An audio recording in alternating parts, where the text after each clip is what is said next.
எல்லாருக்கும் வணக்கம். போன ஆட்சியில் நீங்கள் கவனிச்சிருப்பீங்க, அதாவது திமுக ஆட்சியில் அடிக்கடி உயர்நீதிமன்ற நீதிபதிகள் கருத்து சொல்லுவாங்க. ஆட்சிக்கு எதிரான்னு சொல்கிறத விட ஆட்சி செய்கிற தவறுகளை சுட்டி காட்டிட்டு இருப்பாங்க. அப்படி நடந்துட்டு இருந்துச்சு. எதிர்கட்சி செய்ய வேண்டிய வேலையை நீதிமன்றங்கள் செஞ்சுட்டு இருந்த மாதிரி போன ஆட்சியில் நடந்துட்டு இருந்துச்சு.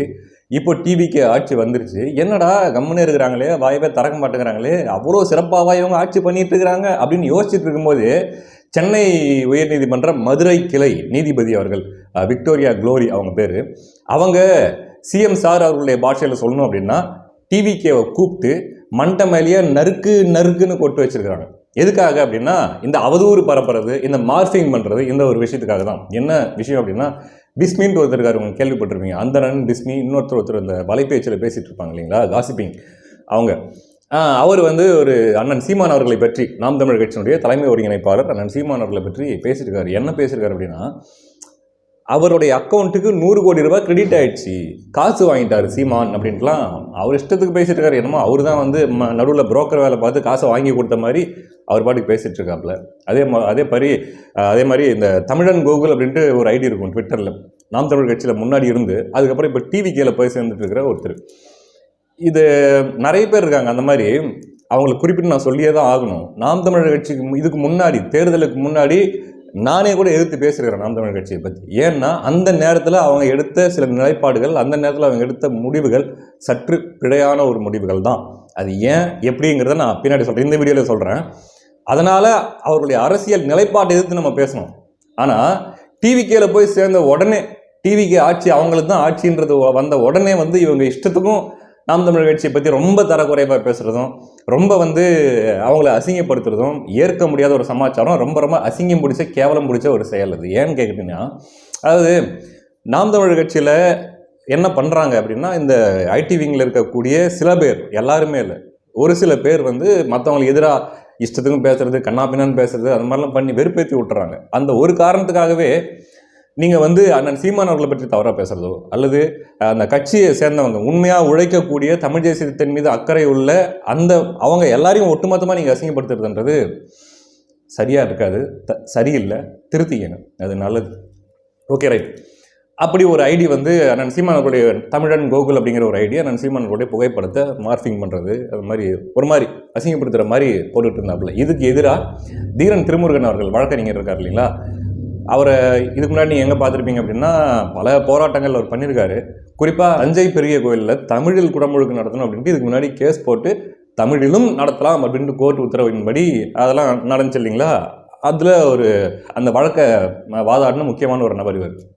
அவர் போயிட்டு அண்ணன் சீமான் அவர்களுக்கு எதிராக பரப்பப்படுகிற அவதூறுகளுக்கும் அவரை மாஸ்க் பண்ணி போடுற ஃபோட்டோக்கெல்லாம் ஒரு மனு தாக்கல் பண்ணியிருக்காரு கோர்ட்டில். அதை அடிப்படையாக வச்சு தான் உயர்நீதிமன்ற மதுரை கிளை நீதிபதி அவர்கள் என்ன சொல்லியிருக்காங்க அப்படின்னா, அது எப்படி அண்ணன் சீமான், அதாவது விஜய் அவர்களுக்கு எதிராக யாராவது பேசினாலோ அல்லது அவதூறு பரப்புனாலோ அல்லது தவறாக பேசினாலோ உடனே வழக்கு போடுறீங்க, உடனே கைது பண்ணுறீங்க. நடந்துச்சு, நீங்கள் பார்த்துருப்பீங்க இல்லையா. திமுக எம்எல்ஏ மார்க்கண்டேயன் அவர்கள் ஒரு வாட்டி மேடையில் விஜய் அவர்களை பேசிட்டாருன்றதுக்காக வேண்டி அவரை கைது பண்ணாங்க, அவர் மேலே வழக்கு போட்டாங்க. கரெக்டாக. இப்போ முதல்வர் விஜய் அவர்களை பற்றி ஏதாவது தப்பாக பேசினாலோ அவதூறு பரப்பினாலோ அப்படி மட்டும்தான் நீங்கள் கைது பண்ணுவீங்க. ஆனால் மற்ற அரசியல் கட்சி தலைவர்களை, இன்னும் முக்கியமாக அவங்க சொல்லியிருக்காங்க அப்படின்னா, அரசியலில் தவிர்க்க முடியாத ஒரு சக்தியாக இருப்பவர் அண்ணன் சீமான் அவர்கள், நாம் தமிழர் கட்சி அப்படின்ட்டு அவங்க சொல்லியிருக்காங்க. ஸோ உயர்நீதிமன்ற நீதிபதி அவர்களுக்கு தெரியுது, அரசியலில், தமிழக அரசியலில் தவிர்க்க முடியாத ஒரு ஆளுமை அண்ணன் சீமான் அவர்கள், தவிர்க்க முடியாத ஒரு கட்சி நாம் தமிழர் கட்சி அப்படின்ட்டு அவங்களுக்கு தெரியுது. ஆனால் நேற்று வந்த தற்குறிகளுக்கு, நேற்று வந்த தாவேக்காவினருக்கு அது தெரியல.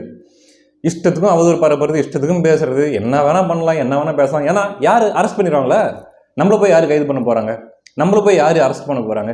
இதையெல்லாம் விஜய் அவர்கள், சிஎம் சார் அவர்கள் பார்த்தாலே அவரும் இதை பார்த்து என்ஜாய் தானே பண்ணுவார், அவர் இதை பார்த்து ரசிப்பார் இல்லை, நம்ம போடுற கெட்ட வார்த்தைகளை பேசுறதுல. அல்லது அதே மாதிரி அண்ணன் சீமான் அவர்களை மார்ஃபிங் பண்ணி அசிங்கப்படுத்துகிற மாதிரி ஏதாச்சும் நம்ம போட்டால், நம்ம சிஎம் சார் பார்த்தாலே என்ன பண்ணுவார், என்ஜாய் தானே பண்ணுவார், ரசிப்பார் இல்லை.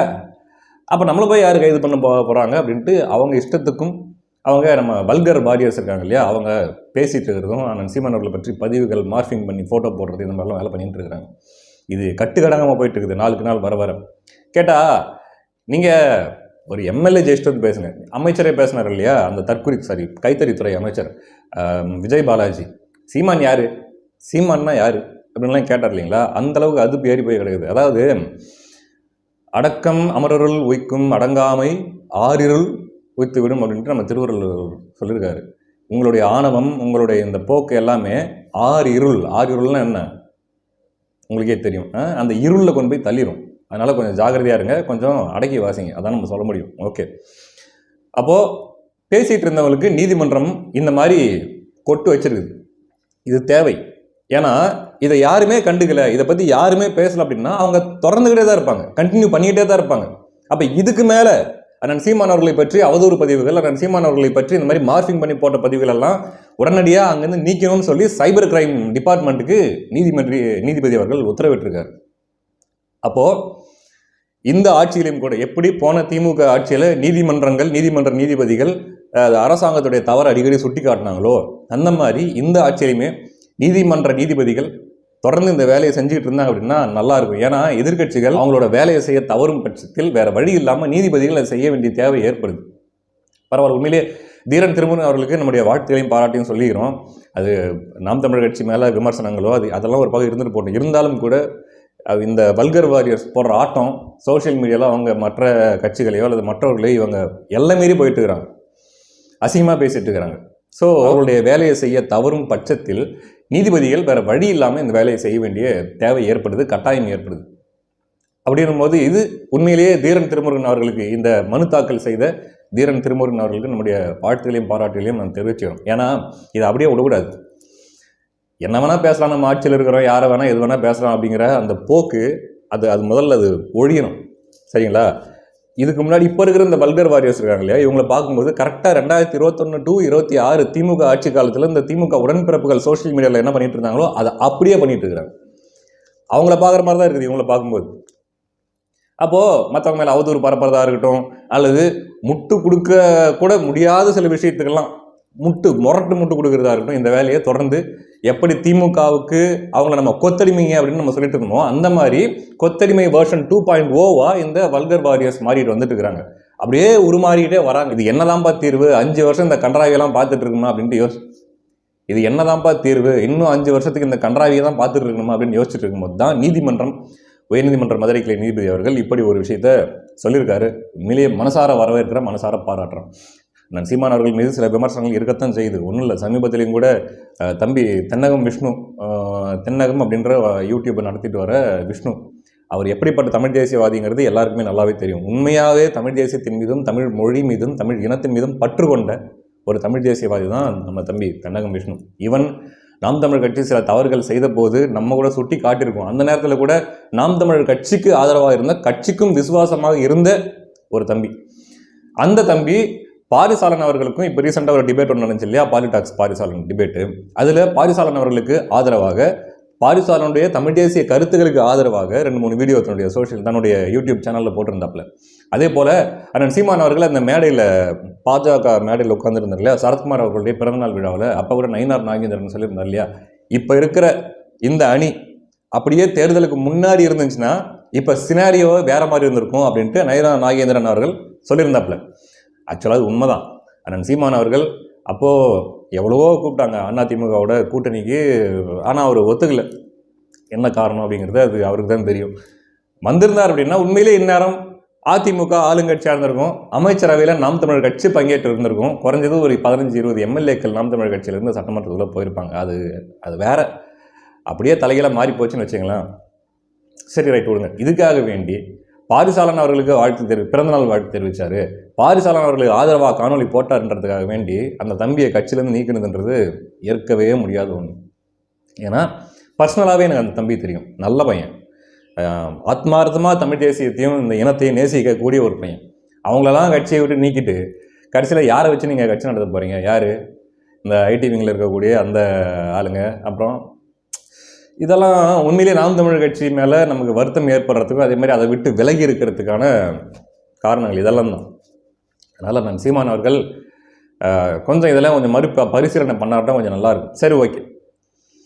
இப்போ என்ன மேட்டர் அப்படின்னா, என்னதான் இருந்தாலும் கூட தமிழ் தேசியத்திற்கு அல்லது தமிழ் தேசியத்தை பேசக்கூடிய ஒரு கட்சி அப்படின்னா அது நாம் தமிழர் கட்சி அப்படிங்கிற அடையாளம் அப்படி மட்டும்தான் இருக்குது. அந்த வகையில் உயர்நீதிமன்ற மதுரை கிளை நீதிபதி விக்டோரியா குளோரியா அவர்கள் டிவிக்கு ஒட்டுமொத்த கட்சியுமே இங்கே வா அப்படின்னு கூப்பிட்டு சப்புன்னு 4 அறை அரைஞ்சிருக்கிறாங்க கன்னத்தில். ஏன்னா அவங்களுக்கே தெரிஞ்சிருக்குது பாருங்களேன், இந்த தற்கூரிங்க இவங்க கிட்ட 1000 ஓட்டையை வச்சுக்குவானுங்க, ஆனால் மற்றவனை பார்த்து கை காட்டி அல்லது மற்றவனை கிண்டல் பண்ணி அவதூறு பரப்புறது இந்த மாதிரி வேலையை பண்ணிட்டு இருப்பாங்கன்றது நீதிபதி வரைக்கும் தெரிஞ்சிருக்குது. அந்த அளவுக்கு இவர்களுடைய அந்த போக்கு, இவர்களுடைய அந்த செயல்கள் அப்படி இருக்குது. அந்த வகையில் உயர்நீதிமன்ற மதுரை கிளை நீதிபதி விக்டோரியா குளோரி அவர்கள் டிவிக்கு ஒட்டுமொத்த கட்சியுமே கூப்பிட்டுங்க வாங்கடா அப்படின்ட்டு பலார்னு கணத்து மேலே 4 அறை அரைஞ்சிருக்கிறாங்க. தேவைதான் அவங்களுக்கு. ஏன்னா எல்லையெல்லாம் போயிட்டு இருக்குது, கட்டுக்கடாமல் போயிட்டு இருக்குது. ஒரு அளவு தான். டிஎம்கே ஊபிஎஸ் கூட இந்த அளவுக்கு ஆடினாங்க. ஆனால் இன்னும் 5 வருஷம் இருக்கு இல்லையா, போக போக தான் இவங்க எப்படிப்பட்டவங்க அப்படிங்கிறது இன்னும் நமக்கு தெரியும். இப்போவே அந்த 5 வருஷம் திமுக காரங்க எப்படி இருந்தாங்க அப்படிங்கிறது இவங்க காட்டிட்டாங்க. நாங்களும் அப்படித்தாங்க, எங்களுக்கும் அந்த நாங்களும் கொத்தடிமைங்க தாங்க அப்படின்ற மாதிரி இவங்களும் காட்டிட்டாங்க இல்லையா. போக போக என்ன நடக்குது அப்படின்றத நம்ம பார்க்கத்தான் போகிறோம். இன்னும் எவ்வளோ மோசமாக இவங்க மாற போகிறாங்கன்றதையும் நம்ம வேடிக்கை பார்க்க தான் போகிறோம். ரைட்டு. அண்ணன் சீமான் அவர்களை பற்றி அவதூறாக பேசுறது, அதே மாதிரி இஷ்டத்துக்கும் நீங்கள் என்ன வேணால் பேசலாம் அப்படின்ற மாதிரி ஒரு போக்கு இதுக்கு மேலேயாச்சும் குறையணும், இதுக்கு மேலேயாச்சும் அந்த பயம் வரணும். அதுக்காக நீதிபதி அவர்கள் எடுத்திருக்கிற இந்த இனிஷியேட்டிவ் மிகவும் பாராட்டத்தக்கது. ஆமாம், அடுத்த வீடியோவில் பார்க்கலாம். நன்றி.